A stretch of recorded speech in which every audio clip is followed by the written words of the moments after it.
is the University of Michigan. Touchdown, Michigan! And midcourt, extra pass. And it goes for the win! The three-pointer by Jordan Poole! Down the sideline! Peoples-Jones! Touchdown, Wolverines!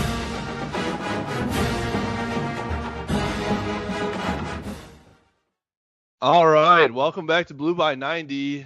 I am Justin with Jack and Kaylin, of course, and it is Michigan-Ohio State week.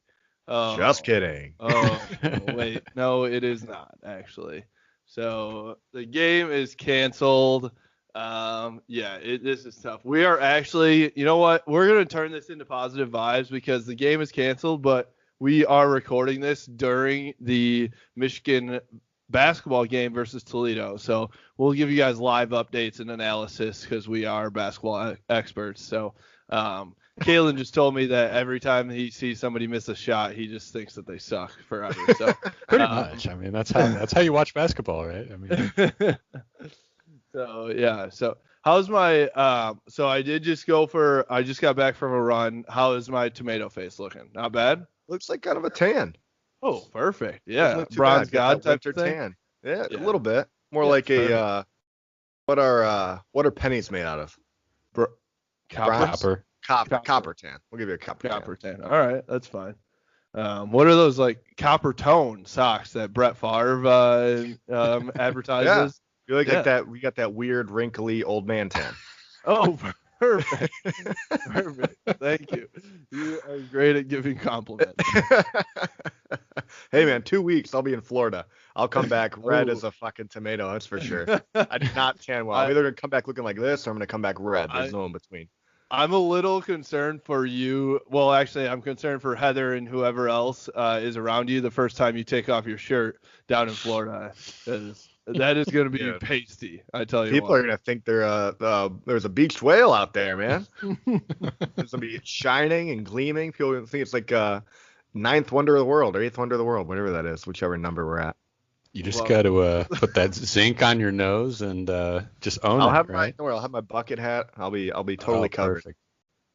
I love how we're all like mid-20s, yet we're old men somehow too. Like, man, we're not even mid-20s anymore. We're like late to mid. Late 20s, yeah. Dude, 28, fuck. God, old as shit. All right, so let's get into. Anyway, let's move on from talking about our old wrinkly bodies and talk about some Michigan football and basketball. So currently, we'll give you the update. Currently, it is Michigan's up 15-12. Against Toledo with 12:30 left. So Austin Davis, I think, already has 10 points, just killing it. So, I mean, is there a controversy at the center position between Hunter Dickinson and Austin Davis? Maybe. Oh, you know what I think they could do? Play two bigs out there. Put them both out there. See what happens. Yeah, I would hate it sometimes. I mean, who guards the second guy? Ooh. You know. So I also want to give a shout out to Naz Hillman on the women's basketball team. Just absolutely killing it. She has, I think, over 20 points in every game except for one. She's got a double-double in like 4 out of 5 games or something already. Like legitimate front runner for Big Ten Player of the Year on the women's side, maybe National Player of the Year. So got to give a little love to the women's team as well. They're 5-0 today as well, and they go into conference play, I think, either this weekend or next week. So you do love to see it. So, all right, boys. So let's talk about Michigan-Ohio State a little bit. So obviously yesterday, today we're recording this on Wednesday during the basketball game, but yesterday on Tuesday they canceled the game. What was your immediate reaction when we were texting about it and we saw that it was canceled? Honestly, it was just like, wow, what's going to happen with Ohio State? Are they going to be able to win championship, make it to the playoff? And honestly, I was a little disappointed. I was kind of hoping to see Dan Villari out there. I didn't think we had a chance at winning, but I wanted to see just him get some playing time and see what he looks like on the field. Yeah, I was feeling like relief. I was like, oh, thank God. Oh, we don't have to play him. I mean, the hang 100 comment rang very true to me this year, so I was glad to not see that. Yeah, I mean, I put it out on Twitter like to see if people were relieved or sad about it. A lot of people said both, like sad that the game's not there, but also like Yeah, it's okay that we don't have to watch them actually put up 100 points. I felt kind of the same way, a little bit just indifferent. Like this year is so stupid, man. It's just like, all right, like anything that happens to like in 2020 now, especially with like regards to Michigan football, it's like whatever. We're just playing. We're just looking forward to 2021 when things are real again. So, yeah, it sucks. But I do think, well, honestly, and we can get into this a little bit too. I said it a few weeks ago. I think the fact that these two games, and there's obviously been a ton that's come out about Jim Harbaugh in the last couple days, so we'll get into that for sure. I think them not playing these two games, Maryland and Ohio State, and getting embarrassed on the national level like week after week, saved Jim Harbaugh's job. Every week that they went out there and got embarrassed by an 0-5 Penn State or Michigan State, or even having to go to overtime with Rutgers, like it was a bad look for Jim Harbaugh. And so if they would have still gone out there and and played this game and they actually get beat by 50, how do you extend Jim Harbaugh? I mean, I don't understand how I still have a theory that this whole extension isn't even happening. It just doesn't make any sense to me the way it's going right now. But I'll save that conspiracy theory for later. But honestly, I think it hurts them more than anything. I think Maryland, if they would have played Maryland, that could have been a team they could have competed with. Maybe, and maybe they have a shot. But I don't know. I mean, he had such a bad season regardless of the last two games, if he lost or not. I can't believe that if he does get extended, I can't believe it's actually gonna happen. Now, he can reject the extension, correct? Like, he doesn't have to sign it for sure. Like, he could go to the NFL. He could still just be like, I'm done. I mean, I guess I don't really see him just calling it quits, but I'm just saying that's a possibility, right? Yeah, I mean, that's for sure a possibility. I don't think it's that doubtful that he's just like, these fans hate me. Like, I don't. If he doesn't think he can truly turn this program around in the next year, maybe two, like he might be like, all right, man, I did it. I tried it. This is, 10 wins, and he probably reached the ceiling, honestly, in 2016. Because Ohio State's so freaking good that going to OT with Ohio State may be Michigan's ceiling right now.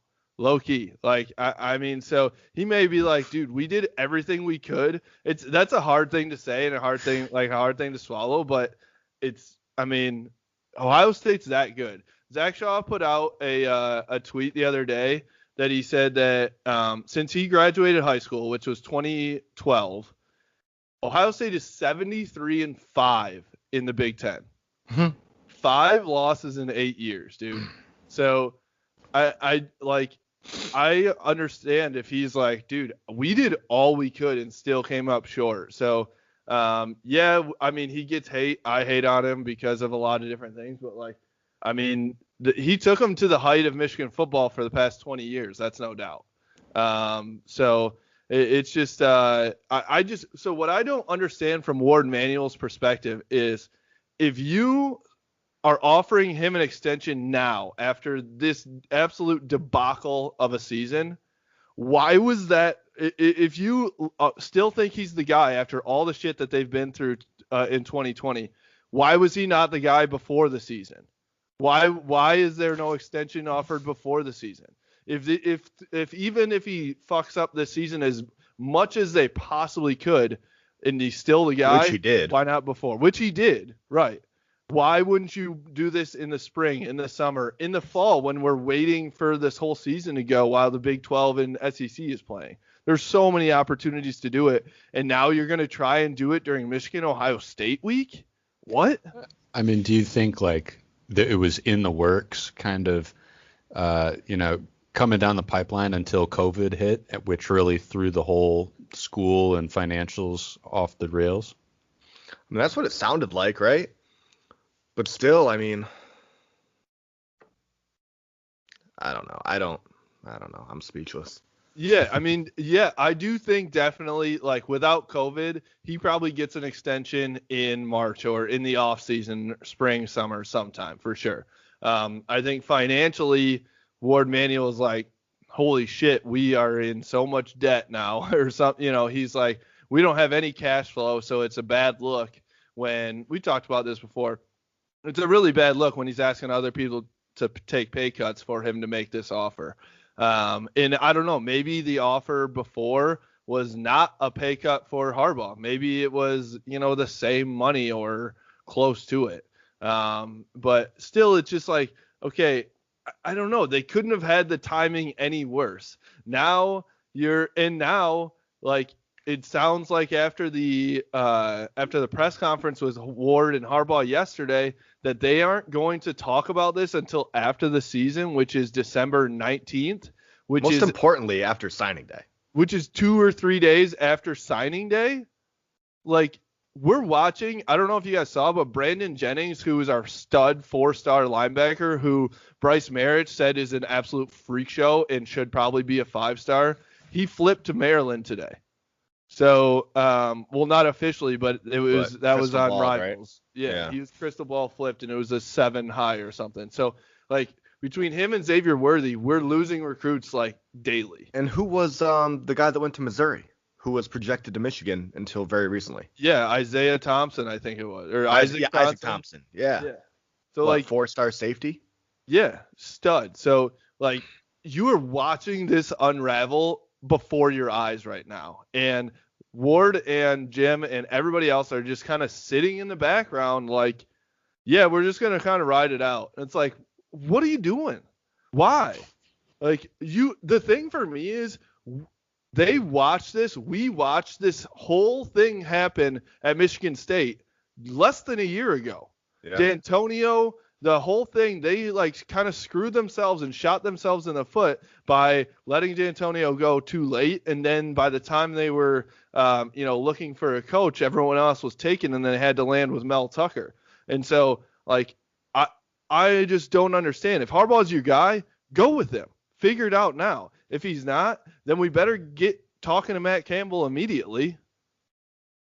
That's my theory, man. I think that they've already talked to another coach, and I'm assuming Matt Campbell.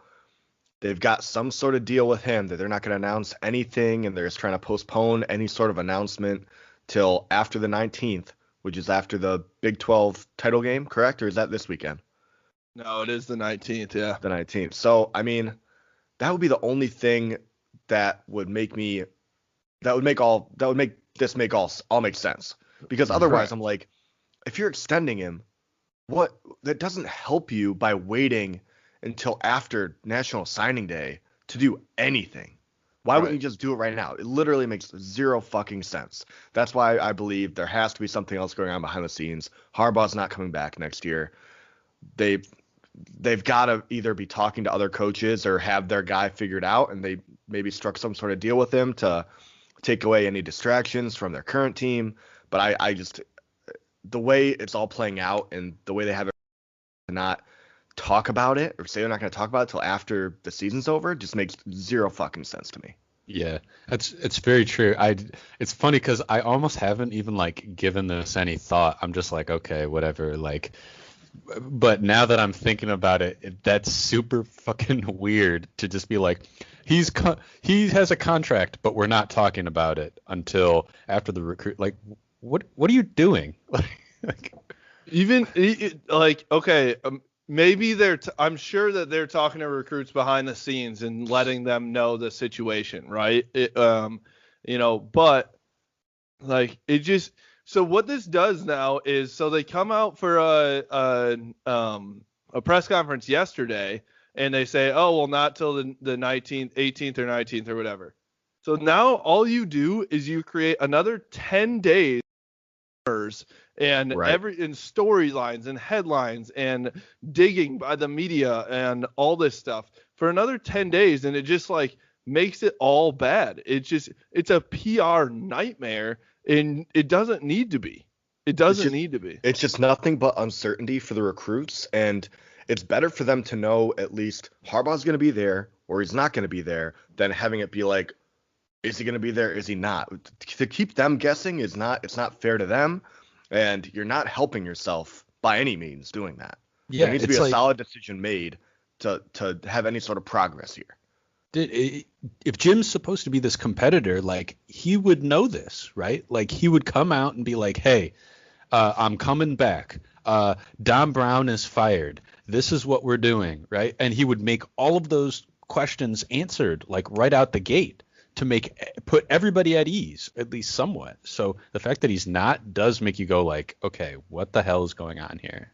And the thing for me is it's not even on Jim. Like, I'm like, Ward Manuel, where the fuck are you at?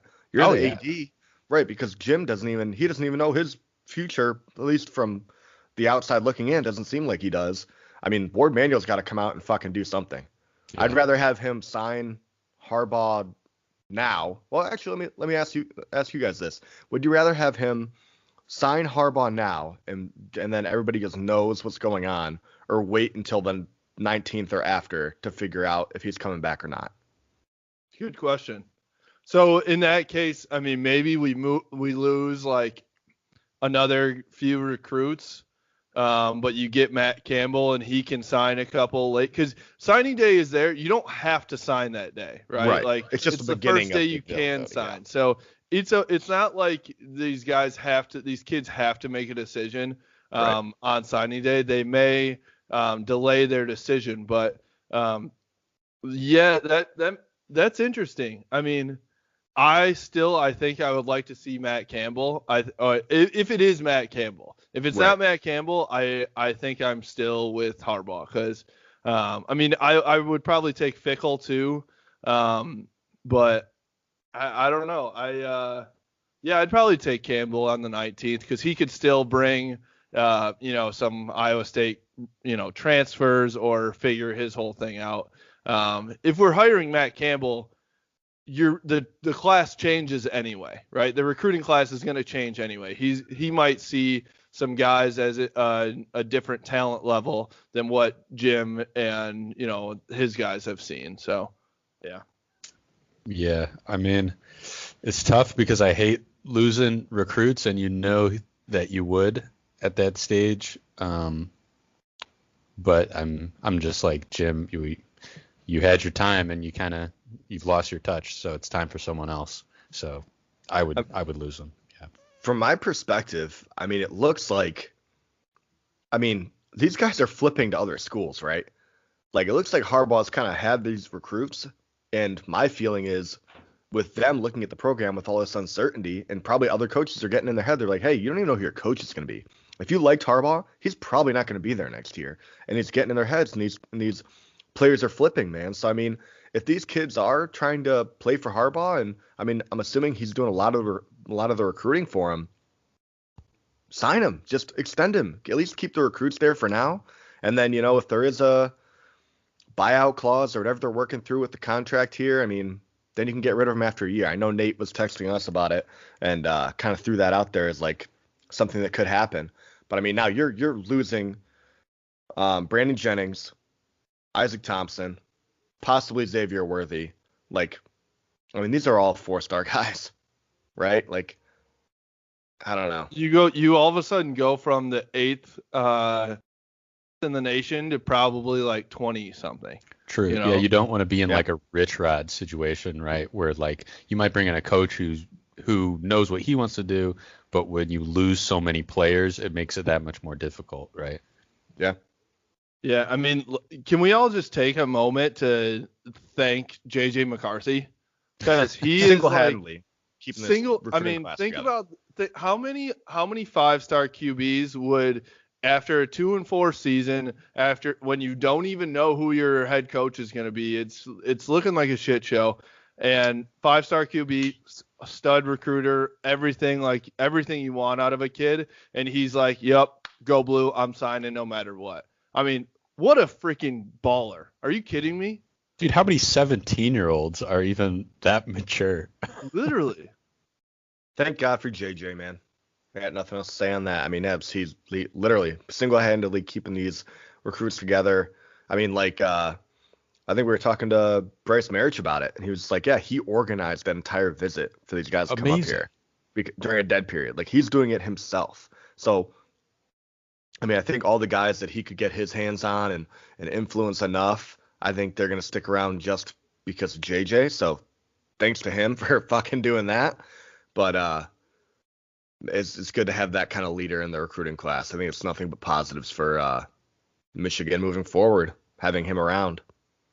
Yeah, I absolutely, because I think that if all this is going down, you know, if it's Jennings that's decommitting, that's, you know, a problem. But if it were JJ decommitting, everybody's decommitting. We're fucked. Right? Yeah. Exactly. So he is like legit keeping this thing hanging on by a fucking thread. So you think he'll be our starter next year?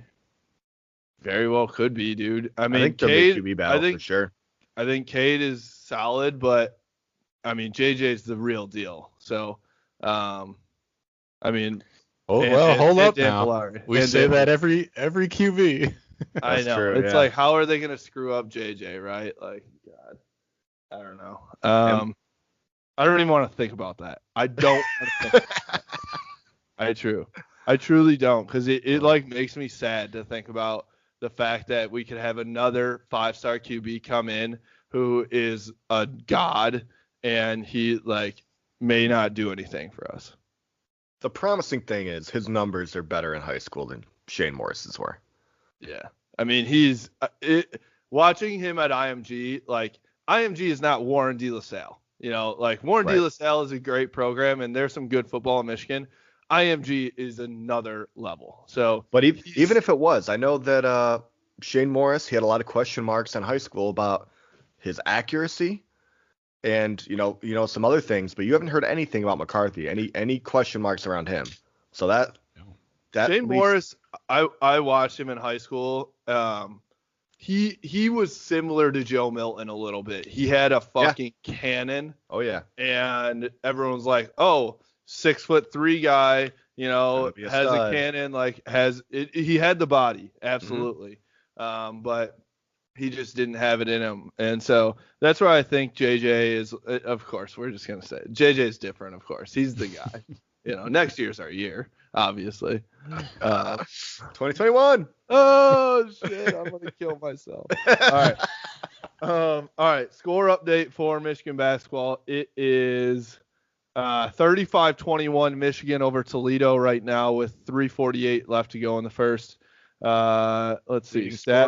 Stat-wise, we got Austin Davis still with 10, Livers with 8, Franz with 5. Your boy Franz. I saw him hit a 3. Hey, let's go. Cash money, dude. 1 for 1 from 3. Livers is 1 for 2 from 3. Damn, Mike Smith 0 for 2 from 3. Hunter Dickinson has 4. Sean D has 4. So Smith has 4 as well. So we're spreading it around again. I mean, nobody thought Austin Davis would just get 10 points in the first 5 minutes, but we'll take it. So the one thing I'm kind of worried about Michigan basketball right now, and I want to get into basketball after this, but like, actually, I'll wait for it. I want to talk about Ohio State and if you think they should be in the Big Ten title game right now. Yes, but Big Ten, stick to your guns, man. Stick to your guns. Either you should have made a better rule and, you know, said, like, if you personally have to cancel, like, games where you can't get to 6, then you're out. But if other teams have to cancel and that's what's holding you back, then you can still get in. So I think the Big Ten fucked up on that rule. I do believe they should be in the Big Ten title game because it's good for the Big Ten. I don't know, man. I think the Big Ten, as far as a conference, you know, falling back on that rule just makes them look soft. And I think they should have just been better about planning for it. But I do think Ohio State should be in the Big Ten title game. Dude, they're a great team. I mean, there's no question. So, yeah, they 100% deserve it. Big Ten, yeah, they just – I mean – surprise, surprise, the big corporate entity made a shitty decision, you know? Yeah. That's so true. It's so true. And like, so, okay, to me, yes, Ohio State is far and away the best team in the Big Ten, right? I honestly think that if they played Indiana again, they'd probably beat them by 3 scores. Yeah, agreed. And so Indiana had to play that game pretty much perfectly and got 3 picks from Justin Fields, who's thrown 1 like the rest of his whole fucking career. So like without that, they didn't even score on those, but they stopped Ohio State from scoring. So I don't know. I think that Ohio State is the best team and they deserve to go, but also there's just something about the tweet that went out like, yes, the Big Ten is bending the rules for Ohio State. That just irks me, man. Like that just, as a Michigan fan, as the rest of the Big Ten fan, you should just be like, that shouldn't be a tweet that goes out from an official like media member, right? Like bending the rules for Ohio State. That just doesn't sit right in my stomach. Nothing new, right? To be fair, I do think if it was any other Big Ten team in the same situation, I think they would bend the rules as well. I know we're Michigan fans, we like to root against Ohio State, but I do believe that if it was Indiana if Indiana was undefeated, looked unstoppable, I think the same thing would happen. Same thing with Northwestern, same thing with Wisconsin or whoever. I think they would make that decision for anybody just to get a Big Ten conference team in the playoff. Yeah, I agree with that for sure because it's all about money. And if the Big Ten gets a team in the playoff, it's like $100 million more. I don't know what it is, but it's like it's a lot of money for significant the amount. So they need to have a team in the playoffs. So they would have done it. And to be honest, they would. Here's the thing, and this hurt. Like they would be so happy to do that for Michigan. They would be so happy because the number of viewers and everything else if Michigan was in that situation would be off the charts. So like, yes, I get bitter about the Big Ten like giving Ohio State preferential treatment. But honestly, if the Ohio State's looking at it, if the Big Ten's looking at it from a financial standpoint, the Big Ten would love to have Michigan be great and Michigan be, in the college football playoff winning the Big Ten because it's such a big brand, such a big fan base. They would love nothing more than that. Yeah, because then you got 2 powerhouses, legendary programs in the Big Ten. It makes the game even bigger. It makes viewership for everything bigger because it's leading up to this Big Ten title game before the Big Ten title game. I mean, Michigan just needs to be good again. While we're talking about Ohio State, Michigan, Ohio State, all this stuff, did you guys see that tweet that Ohio State football put out? The like trailer? Yeah. I didn't see it. You didn't see it? Kalen, watch watch this right now. Get on Twitter. Oh, damn. Look at Ohio State football. Or search Ohio State football. Look at the trailer they put out. We'll talk about it while you're kind of watching it. But okay, yeah. Man, I watched that and I was just like, you became an Ohio State fan like in the moment. I've always kind of been teetering, man, but I'm serious, guys. I've thought about it. Just thinking about the way Michigan football does things and just how frustrating it is for us. Have you ever thought of, jumping ship? I know that, you jump ship, you can't ever go back. So I haven't done it. But man, just the way I've talked about it a million times before, the way Ohio State football does things, the hype behind it, like it seems like just how prepared they are, like the videos they put up on social media, it looks like it's just like the perfect thing that I want to see from college football is everything I love. Like I love everything that they do, but I still hate them so much because Michigan just can't. It isn't there. But like I grew up loving this Michigan team, but it's so fucking frustrating to be a fan for them. I 100% get where you're coming from because like it's so hurtful that I watched that video and I'm like, holy fuck, that's cool. Like that is so sick. How fucking cool is that shit? And like, dude, like the countdown, 325 days, 190 days, like every single day they fucking hate Michigan. And they're beating our ass every single year and it doesn't fall off. Still, like how fucking crazy is that? Like, why don't you see that from Michigan? I mean, we haven't beat Ohio State in a legitimate year, since what, 03? Yeah, it's been a long time, dude. Where Ohio State wasn't 6-6? I mean, you're definitely right that 2011 shouldn't even really count because they were what 6-6 or something, and and Luke Fickell was their coach. So I 100% agree with you. I would never jump ship because I feel like I don't know. I could maybe jump ship to like an SEC team and go root for Florida or something like that. Oh, Florida? I couldn't do Florida. Why? I mean, Jacqueline's mom played softball at Florida, so I got ties. You have ties. They're Gator fans, but I think when Michigan was playing Florida, like what, back to back years, I was like, fuck Florida. I hate Florida. God, yeah, I see that. Okay, I see it. Yeah, can't jump to Ohio State, but another like conference. Dude, school. Loki.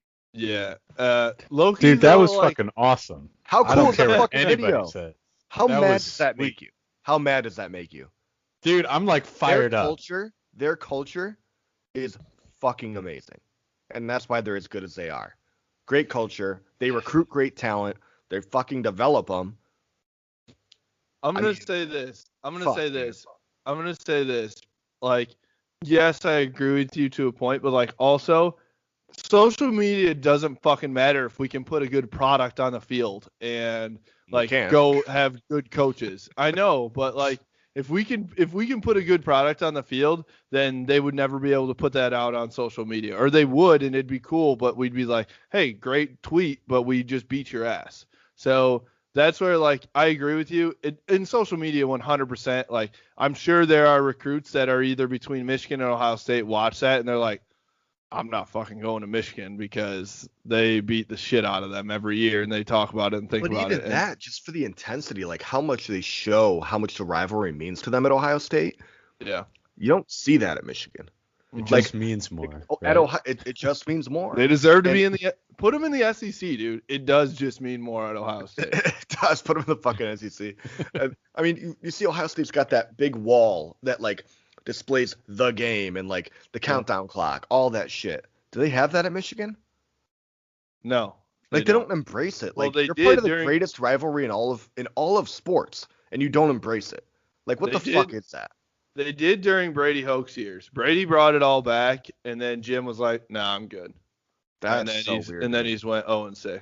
So, 0-5. 0-5-1. Are we calling it a tie? I'm calling it a fucking tie. We'll take the tie. We'll take the 1 at the end of that record. Mm-hmm. Maybe it'll be like 0-5-0-1. It's like not even a tie. 0-5-0 DNF did not finish. Yeah. 0-5.5. Yeah.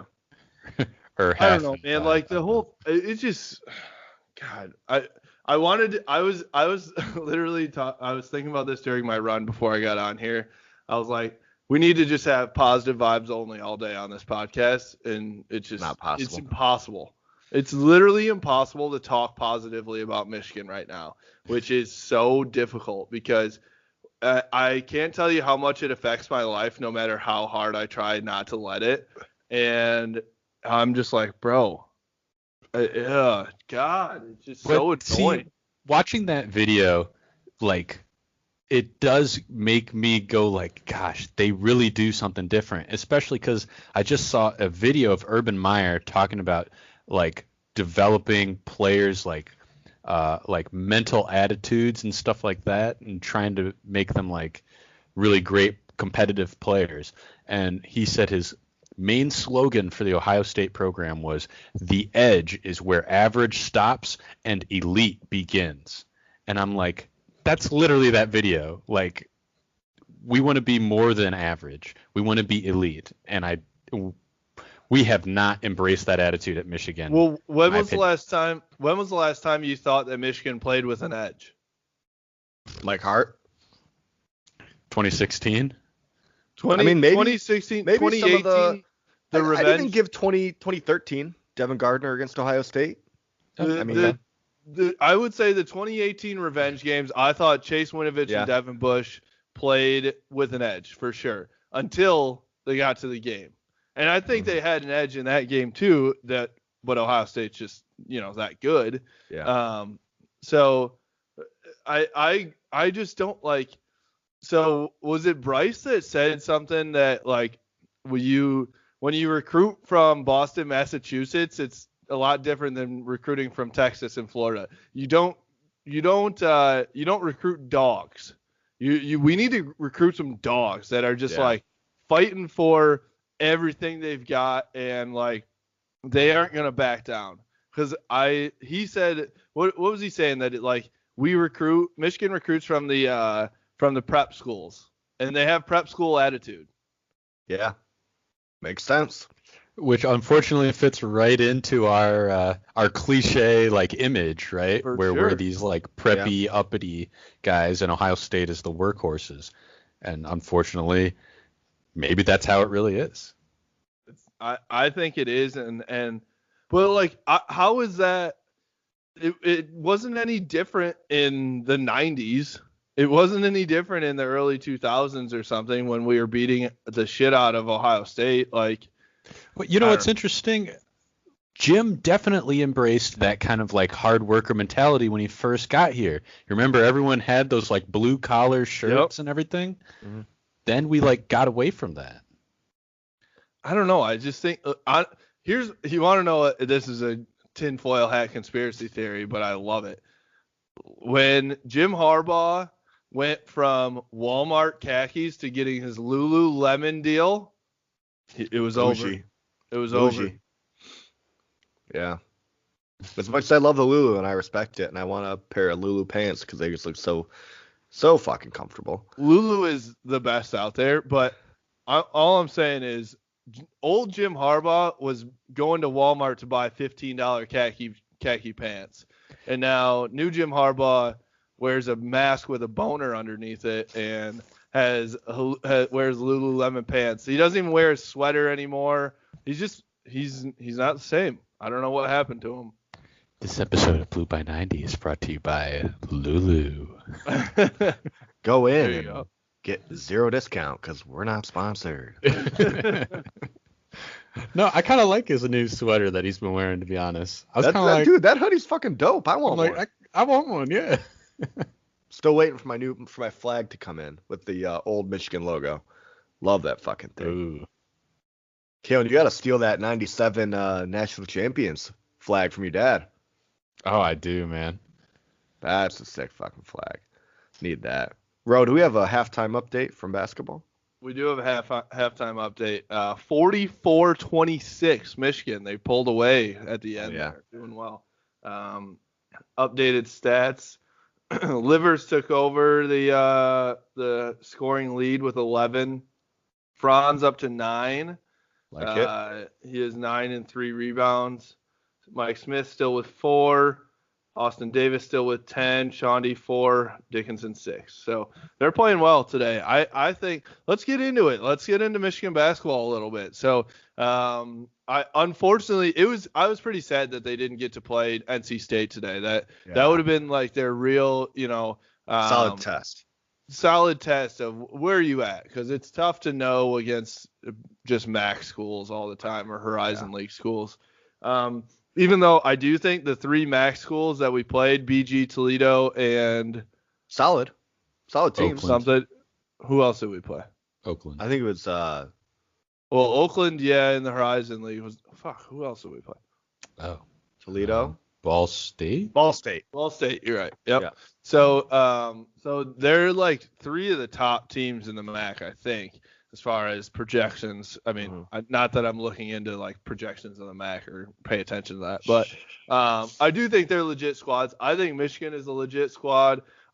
So what I was going to say earlier, what I'm concerned about is what they've done in these first 5 games is all they do is like get it to the big man down low and he scores because the MAC big man is like 6'8" and our guy is, 7'2". So that's not going to work when you're going against Luka Garza at Iowa or, Matty Sissoko at MSU or something like that. So I'm a little worried about our strategy right now and if we can truly be, dominant. But I also love the versatility of this team. It's unbelievable. Yeah, I mean, And that's like what you said. I mean, they're getting the ball down low and they're dominating down there, and that's how they're winning games. But I think there's more to this team than that. Like, I think they're shooting the ball well. I think they're moving the ball around well. Obviously, getting into the Big Ten, they're going to see the bigs are just different in the Big Ten. So we'll see kind of how Dickinson and Austin Davis match up. But I don't know. I'm still thinking 5th place finish in the Big Ten is pretty ideal right now for the Michigan basketball team. And I think they'll be able to compete. They're definitely not going to be blowing people out like they are now unless they can, consistently shoot really, really well. Because like you said, I don't think they're going to be able to dominate on the boards like they are against the teams that they're playing. Yeah, I'm just really impressed with the like bench kind of players, right? The guys coming off the bench. I'm like, wow, these guys, they could start, honestly. Like, so for me, that's where I watch and I go like, wow, Sean D. Brown and some of those kinds of guys. I'm like, wow, legit. Did you guys realize that Sean D. Brown was, I think, the 37th ranked player in his class, something like that? Wolverine Country put it up. Yeah, he was legit. He was fucking legit. Coming out. Why did he go to Wake Forest? Tim Duncan, baby. Demon Deacons. Oh yeah, Wake Forest's last great player in 1984.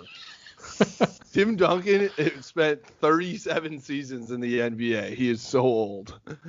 So I do love Tim Big Duncan. fundamental, dude. He deserves way more respect in the NBA. So, I mean, that's legit. I agree with you, Kalen, 100%. I tweeted it out the other day during, what did they play? Sunday, I think.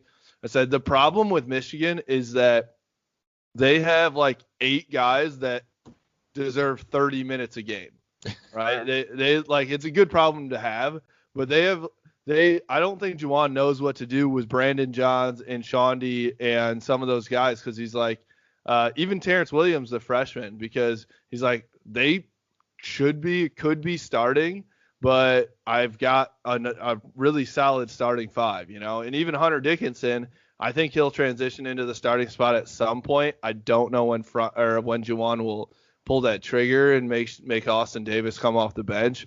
But I kind of like Austin Davis a little to come off the bench. When we play in the Macker 3-on-3 with my friends, like, we leave our best guy on the bench for the first 5 minutes, because we're like, we make them think that this is all we've got, and then we bring in our good guy. So maybe maybe Juwan's been watching us a little bit. Well, from what I've heard, I think it's what is it? Juwan said that Austin Davis earned that spot as a starter, so that's why he's keeping him in there. And I think, speaking for all of us, I can say by no means are we saying Austin Davis is not a good enough player to be in there. He's very good, but Hunter Dickinson's just fucking so talented. I mean, he's probably going to be, I think he will be freshman player of the year in the Big Ten, but he could be up for national honors as well. But when you were talking about the freshmen, I don't think Terrence Williams or Zev Jackson, they haven't gotten in at all this game yet. And I'm kind of shocked that Terrence Williams hasn't got in. Yeah, interesting. I agree. Yeah. I thought he was making some strides to actually, get himself into one of those, maybe not a starting role, but first or second guy off the bench after Hunter. Yeah. Mm-hmm. I don't know. That's interesting. Maybe it's just a matchup thing with Toledo or something. Who knows? Might be. I mean, with them pulling ahead in the second half, I'm hoping they get in, because I want to see Zeb Jackson a little bit more. Yeah. And kind of see how he can move around. But sorry, Kalen, sorry to cut you off. No, I was alluding to this earlier with Roe, but can somebody maybe try to educate me or something on Mike Smith? That guy, I'm not sold. So maybe there's something I'm missing. I don't know. I don't know. Does anybody have any insight? So with Mike Smith, he's not going to be like Xavier and get to the bucket all the time. Not even that Xavier was this great offensive guy, but Xavier is, in my opinion, was a great point guard. Even though he couldn't shoot, he's still Michigan doesn't win most games last year without Xavier Simpson. And so Mike Smith he's a director of traffic. I think he has great vision, especially in transition, which if you notice now with under Juwan Howard, way more than John Beilein, they push immediately. They get a rebound and they're out running immediately. And so I think that he's pretty good at that, at this vision, finding people in transition.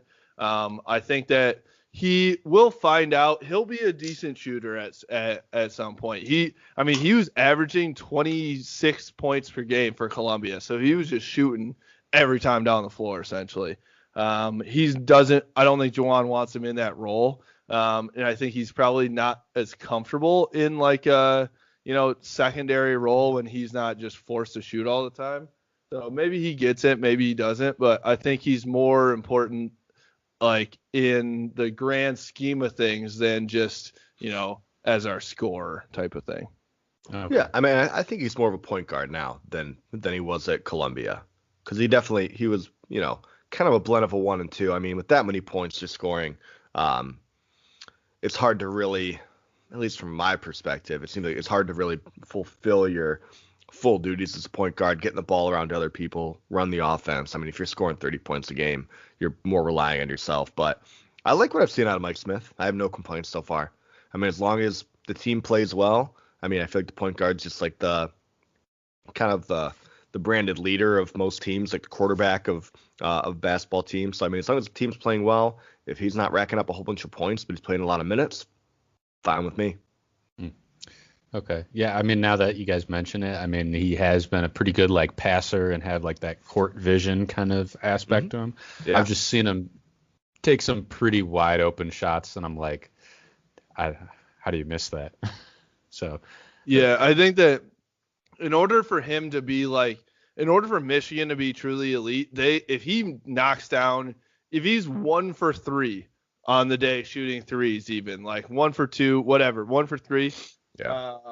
Then that opens up Michigan's offense so much more, because then they have, outside of Hunter Dickinson and Austin Davis, every single person can shoot a 3, right? And so if Eli, Franz, obviously Livers, even go to Brandon Johns, Terrence Williams can hit the 3. Shaundi obviously just been killing the 3 lately. I think it opens it up if your point guard can dish the ball off, but then go to the corner and hit the 3 in the corner, or just make some moves. Like, it's kind of crazy, thinking back on how Michigan has transformed this team, this offense, and everything. Obviously through a coaching change, but think back to Derek Walton and Trey Burke, where it was like they literally ran pick and roll 1-on-1, and it's Trey Burke or Derek Walton making one move and step back and hit the 3 or something. Quick shout out to Derek Walton and Slim Diesel, who I didn't see on the list initially, but top 10 2K 3-point shooters. It's crazy. I did not expect Walton to be in there. You know what fucked me up with Duncan Robinson? They put the new or the old, whatever it was, Miami logo, and it threw me off.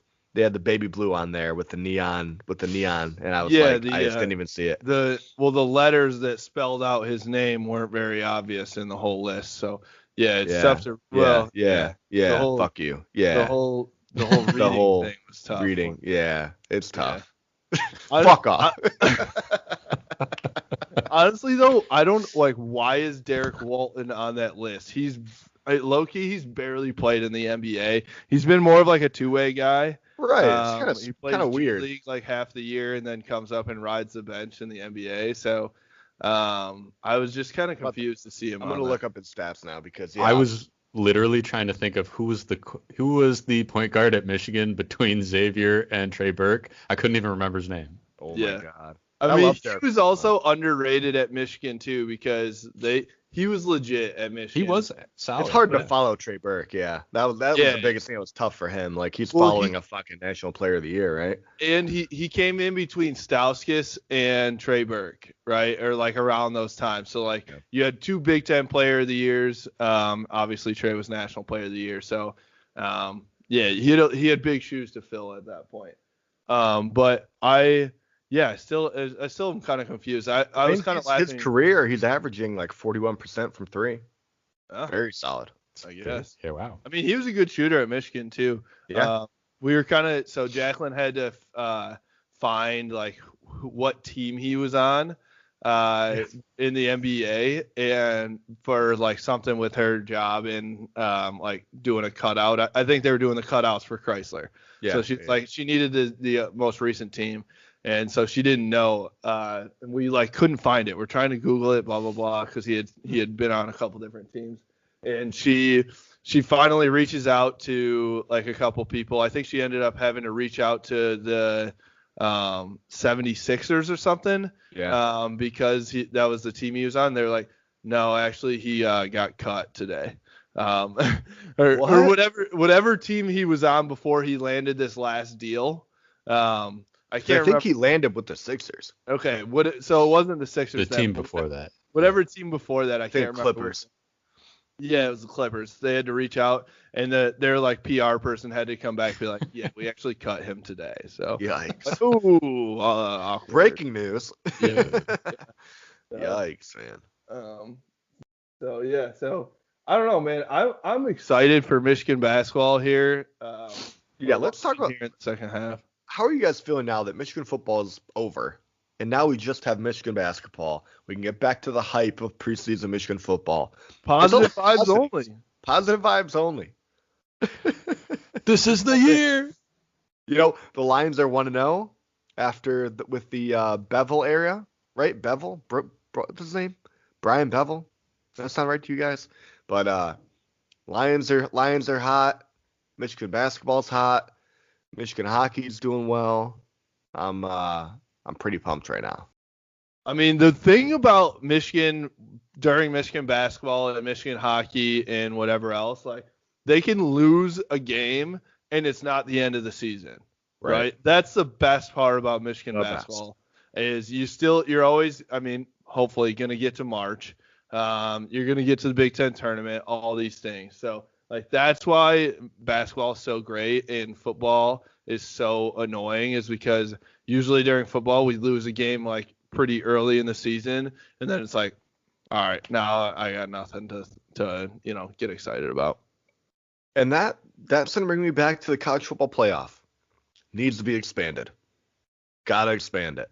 This year, out of any year in the history of the universe, is the perfect year for them to just say, fuck it. Let's see 8 teams. Let's see BYU. Let's see Coastal Carolina. Let's see Cincinnati. Whatever. Throw them all in there and just have as many games as possible and bubble them. I don't care how you do it. Play into fucking February. I don't give a shit. So, I mean, like, that was quite the rant there for a second. But, like, why not? The season is already so screwed up anyway. Why wouldn't you at least try it out? And guess what? You can make a ton more money back for TV stuff. You're adding great games that I'm going to watch. I know you guys are going to watch. And you're telling me these teams are going to be like, no, I don't want to go play. Like, they're going to do whatever they can to get in there. Why would you not do it? Exactly. So see, I'm going absolutely nuts. I'm like 64 team playoff. I want to see craziness, right? All in. Love it. All in. I mean, the reason I legitimately think that there could be 16 is because, let's put it in March Madness terms, right? There's 64 teams in March Madness. You're probably playing 2 to 3 games a week, right? Average that out, timeline. 16 teams into a college football playoff. That breaks down to what? 1, 2, 3 weeks. You have 3 weeks in a row. Bang. What happened? I wasn't looking. I'm a little ahead of you, so I'm behind. I'm ahead, but I'm behind. I don't know who it was, to be honest. But 16 teams. Why not? I mean, you get a full playoff. You get more action, more opportunities for upset, more opportunities for excitement, more money. What's the downside here? D2 does it. D2 does it, D3 does it, NAI does it, everybody does it. They all do 16 plus team playoffs. It's like, that's why I don't get it, because I know the bowl. Yeah, it's not new, and the bowl system I know makes a shit ton of money, so that's why they want to stick with it. But you can still have bowls outside of those. I would watch all the 16 games or 8 games or whatever for the 16 teams more than I'm watching the fucking Orange Bowl with whoever. right? And that's what I'm thinking. Use the New Year's Six as all the playoff games. Like they have, they've taken a couple of them and they've done that. So use the New Year's Six bowls for the Sweet 16. Mike Smith for 3. Oh, Austin Davis got hurt. Oh, I think he's okay. Okay. But Mike Smith just hit a big 3. So use the New Year's Six. And what you got to think is that if these games are playoff games, there's going to get more viewership, more money's going to be made, and you're going to think the sponsors are going to be all for it. Right? That's what I don't like. That's what I don't get is a lot of times the reasoning for like them not making it better for the game is because it doesn't make sense financially. But expanding the playoff makes way more sense financially. I would watch every single game if it was 8 teams, 12 teams, 16. Especially because it has implications moving forward. Exactly. I don't know. I don't get it. And they signed, it was like ridiculous. The big reason I guess was they couldn't change it because they signed some contract through 2024 or something like that. And it's like, dude, if it worked financially, they could revisit that contract. I promise you they would work. They would make it work. Yeah. So, yeah, I completely agree. I mean, first of all, selfishly, because Michigan would have been in the playoff like 3 out of the last 5 years if it was 8 teams. I mean, definitely in 2016, probably in 2018 too, because they're 10-2. So. I mean, last year. Yeah, last year even no. What were they ranked last year? We lost by like fucking 70 to Wisconsin. But they were top 15, right? I mean, we played fucking Bama, who was like 10. Yeah, I mean, if it's 16, yeah, probably. Not top 8 though. Oh yeah, no, not top 8. Sorry. But I'd love to see 16. Oh, I meant to ask you guys. I saw something that there's like rumors about Ohio State playing like Texas A&M. I saw that too. I saw a bunch of A&M players like tweeted out those like eyeball emojis, like, oh, something's coming. But it's funny, unnecessary roughness is sitting there like all the Texas A&M players are sitting in the locker room trolling the shit out of everybody. I don't think that's happening, but no, especially because well, actually, maybe it could, but they didn't let Nebraska play Tennessee Chattanooga earlier in the year, so right. I know you want to bend the rules for Ohio State, but like I think that's too. They would maybe let them play Indiana. Yeah, I was gonna say now that they already bent the rules for Ohio State to play in the Big Ten title game, if they get a win, they're going to the playoff. I mean, I just don't see any other way. I'd watch it though.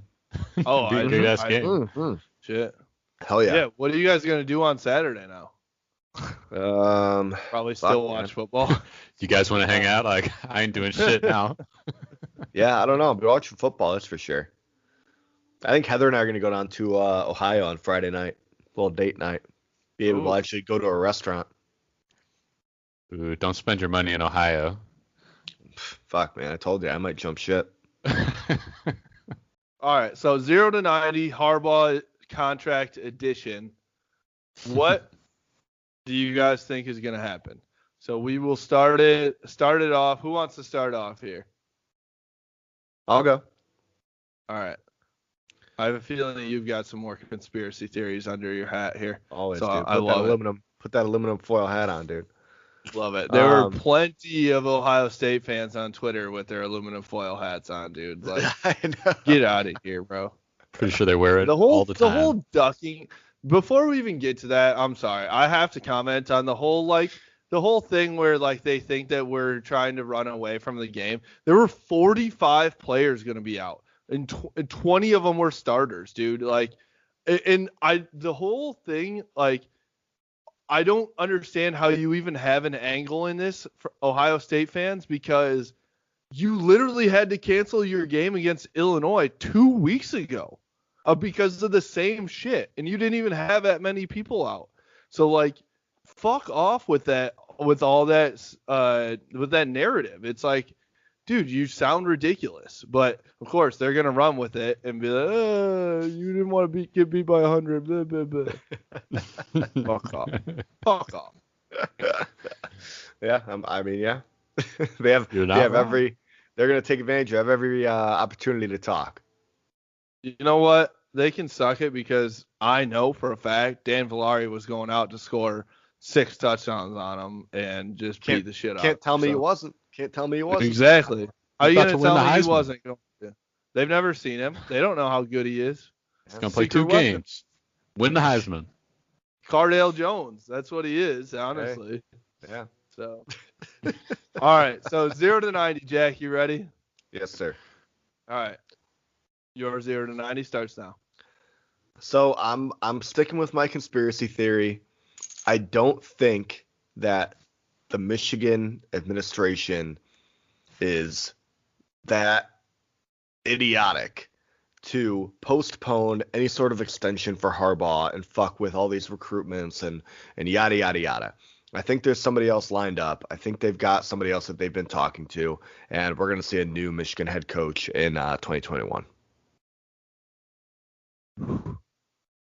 I feel If we do see that is- Harbaugh in 2021, I'm not going to be mad about that. I'm going to be mad about the fact they took so long to fucking sign the extension. If you did actually offer him something, put a deadline on it before signing day, like a week before, that'd be great, which would be today. And then that way, like, you're not fucking shit up. Like, be smarter than that, man. Like, you're literally, we're dealing in business, and you're just fucking it all up.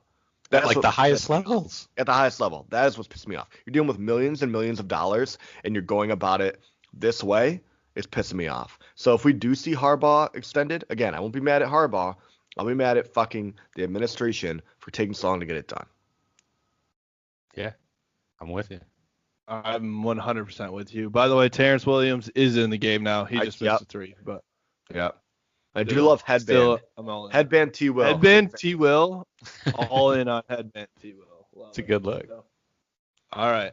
Kalen, your 0 to 90 starts now. I think on Saturday, Jim Harbaugh is going to come out and he'll be like, okay, I've decided that I will not be the coach at U of M. But then on December 15th, he will hold a press conference where he's just, I love this program, blah, blah, blah. And people are going to be like, okay, Jim, whatever, thanks. And then he'll just say, you know what? I'm not fucking leaving. Just Jordan Belfort style. And they'll be like, holy shit, Jim Harbaugh's still here. And then that'll be it. I don't think it'll do anything. Recruits won't come running. But I think he'll just do it for show. That's even better than my conspiracy theory.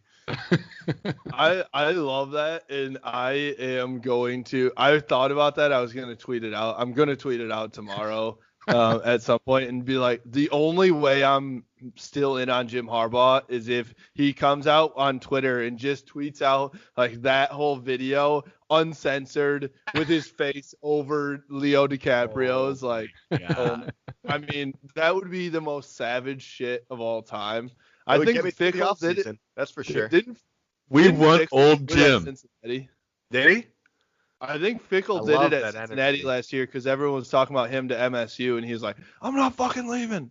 Dude, our boy Dawson at Michigan Insiders on Instagram, I think it's UM Insiders on Twitter, he put out a video of like Stephen A. Smith like dressed in the what is he? He's in the Cowboys cowboy hat, yeah, going through like the Packers fans, and people are like booing, and he's like, yeah, yada yada yada, and man, I was like, he's like just Jim Harbaugh coming back in 2021. I was like, if he does that, man, I love that energy. Just have that fire, have that confidence, man. Bring that Harbaugh back. That's the Harbaugh I'd love to see. Absolutely. All right, I'm ready for mine. All right, Justin. Your 0 to 90 starts now. All right, that is the only way, truly, that I do want Harbaugh back. If he comes back and is still like, first of all, he needs to get rid of his glasses. Fuck the glasses. Get some contacts, Jim. So, blind motherfucker. Exactly. So come back with some swagger, and he has to do something different. Ooh, fuck look your at those glasses bad boys. too, That Warby Parker. Warby Parker. He needs to come back and be like completely changed, honestly, because if he comes back and it's the same like same mantra, same philosophy, same swagger, which is non-existent at this point. I'm going to be like, dude, what are we doing here? But if he comes back with some fire and comes back, like, go back on Twitter, Jim. Go back like, get some, do the satellite camps. Start rustling some feathers, dude. That was when we were at our best, was when everyone was like, hey, we're here, and when we're here, we're going to let you know it. Even if we're not winning, national titles or Big Ten titles, like, you're at least going to know that we're fucking here. So that's where I'm like, dude, if he's going to come back and just be, nonchalant Jim, which he's been for the last 2 years, fuck it. But I need Jim, if he's back, to be like, this is my last hurrah and at Michigan, and you know what? If I'm going to do it, I'm going to do it right. And about to have a big block from Eli Brooks up here if you want to watch it. But the thing I want to see, Jim Harbaugh, the one that recruited Quinn Nordine, got him to Michigan. Yeah. Not necessarily the one. I can't remember the Bama or who the tackle was that he wore the cleats in the house. That was a bad look. Don't do that. but the Harbaugh with the fire, man, the one that's gonna do something, like, bring that fire back to the program. Get the tweets out, bring that energy back to yourself, because that's where he was, like, thriving. That's when we were like, all right, at least I can, like, believe in this coach. Right now he's quiet. He seems super, like, just not confident on anything that he does. Like, it's just it's not who you can have. You can't have that guy as a leader. Even in the every press conference, even before the season, dude, you just, like, I don't know. I want him to say some stupid shit. I never would have thought I'd say that, but, say something off the wall, dude. $8 million a year. So I'm like, you can pay any fine. So you might as well just be dropping F-bombs, talking shit, holding satellite camps. Just do it all, because you can pay any fine they give you. Yeah. Would love to see it. That's part of half the conspiracy theories out there, and I don't even want to call it conspiracy theories, because I think it's pretty legit that after the 2016 Ohio State game, when he went off about the officiating, he, like, the regents and administration, everybody was like, you can't do that in a press conference. You need to, like, tone it down and all that stuff. And he's never been the same since. And so I believe it. I was listening to Sam Webb, Michigan Insider, and I can't remember if it was Sam or it might have been Michael on the show, but somebody mentioned something about Rich Rod saying "ain't" in a meeting. Oh, John Bacon said it on That's what it was. the Feinbaum show. Yep. Yeah, so John Bacon had said. Shout out Matt Burns. Yep. Shout out Matt Burns. Thank you, Mr. 3-Point Pod. But he said "ain't," and a regent came and said something to him, because, like, Rich Rod was like, "Oh, and I say, like, fuck, like, what happened?" And he's like, "You said ain't, like, you can't say that." It's like, are you fucking kidding me? Get these regents the fuck out of here. You're not I promise you, these guys are not football players. They're they're sticking their nose where it doesn't need to be. I understand they probably throw a lot of money there, and, it helps the program. But if you're taking away from an attitude, and especially if you want to be a team like Ohio State, let Harbaugh do what he has to do. If that's what's playing any sort of part into what we've seen in the change in Harbaugh, tell him to shut the fuck up and get that fuck out, because that's ridiculous. Well, even beyond Harbaugh, if there's a next guy as well, why would get they those. come to Michigan? True, for sure. Right. If you're gonna have somebody looking over your shoulder for every press conference you do, which obviously there's a PR team for that, but, like, if you're just constantly overwatched and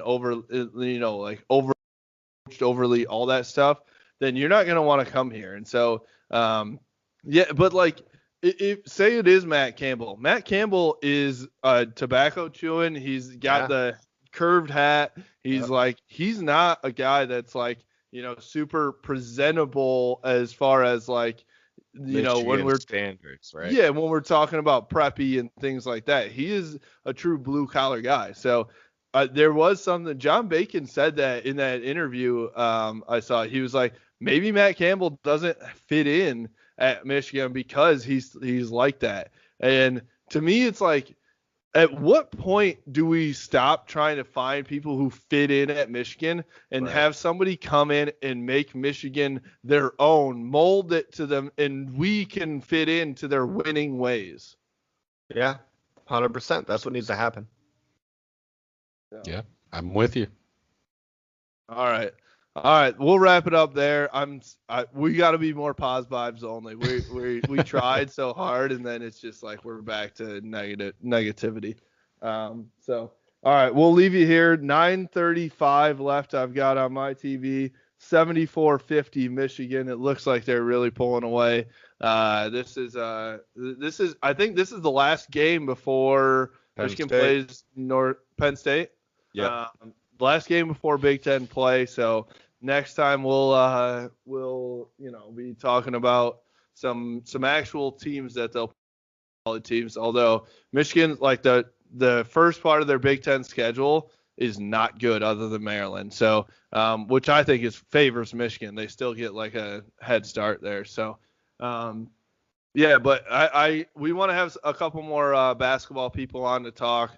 Talk basketball and maybe even hockey or something like that. We'll see. So thanks for listening. You can follow us at Blue by 90 on Facebook, Instagram, and Twitter, at Blue by 90 Podcast on YouTube. Follow us. We're trying to put out more stuff and positive vibes only, boys. Maybe we just become like meme guys. We're just like we're bringing fun to it all, no matter what. So might have to, man. Might have to. All right, thanks for listening. We'll talk to you guys next time. Go Blue. Go Blue. Go Blue.